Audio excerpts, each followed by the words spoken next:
आज आपण कैरीचा मोरंबा बनवणार आहे। मी इकडे एक अख्खी कैरी घेतली आहे आणि ती अशी किसून घेतली आहे। एक वाटी किस असेल तर अर्धी वाटी पाणी घेऊन तो किस आपण वाफवून घ्यायचा आहे। अशा प्रकारे आपण वाफवून घेणार आहोत।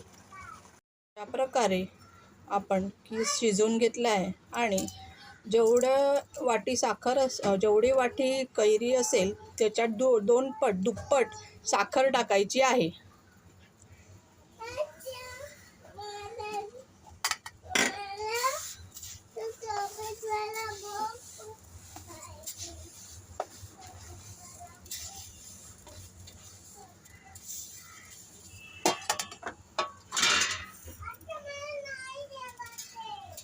आणि परत थोडंसं शिजवून घ्यायचं आहे।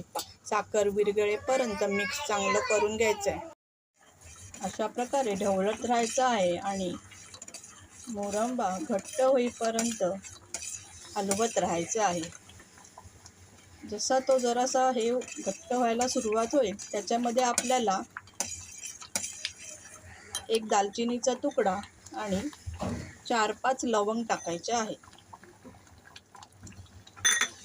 आणि परत एकदा ढवळत राहायचे आहे।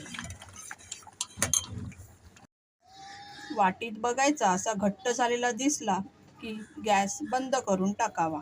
मग तो अशा प्रकारे आपल्याला एकदम छान सुंदर असा मोरंबा तयार झालेला दिसेल। थंड झाला की काचेच्या बाटलीमध्ये हा मोरंबा भरून ठेवावा। आपण तो चांगला 2-3 महिने वापरू शकतो।